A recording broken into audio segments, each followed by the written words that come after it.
And speaking to the Home Affairs Committee, Suella Braverman laid the blame at the feet of criminal gangs who've smuggled thousands of people across the Channel. And so far, around about 42,000 migrants have crossed this year. They would argue that actually the people are safe. They've come from France. And if you're genuine in a refugee fleeing terror and persecution, that you'd be happy with a safe country. Michael? Well, of course. I mean, you know, France, perfectly safe country. We know many of those crossing now are actually from Albania. And I think what you've seen today from Suella Braverman, it's a really interesting situation, because if you remember, Suella Braverman's entire leadership campaign, when she stood for the Conservative leadership, was on the basis that the UK needed to leave the ECHR in order to stop the boats, to stop illegal migration.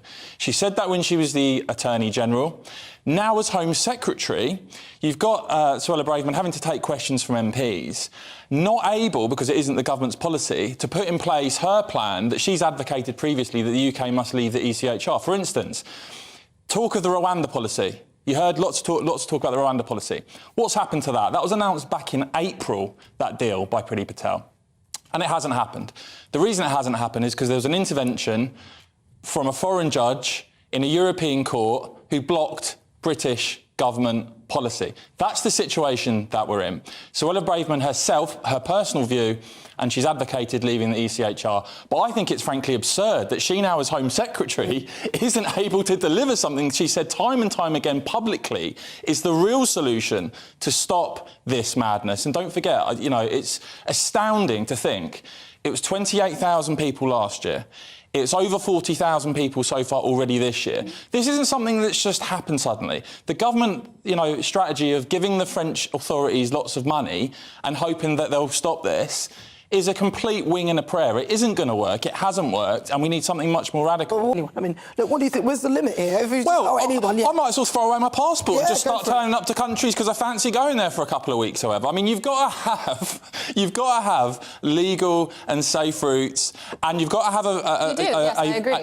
have a system whereby the government can make sure that those in this country are safe because they know who's coming in and they know who's in the country. You cannot have a system whereby people are coming across from France, throwing away their documents, rocking up, getting put in hotels, and seriously tell me that that is just, that that is fair, that that is a good spend of British taxpayers' money. I think it's absolutely outrageous. And it is going to cost, I'm afraid, the Conservatives the next election, because for all the talk that we've heard, and I go back to the Rwanda policy, there was lots of talk about that and the big splashes on the front pages. There is absolutely no sign whatsoever of a policy that was announced back in April ever of happening because a foreign judge and a European court blocked British government policy. That's what's happened, and Suella Braverman has been honest herself enough to say the solution here starts with leaving the ECHR. The government, it seems, are still intent on doing various deals with the French that involve British taxpayers forking out even more money. It isn't going to work, and it will cost the Tories the next election.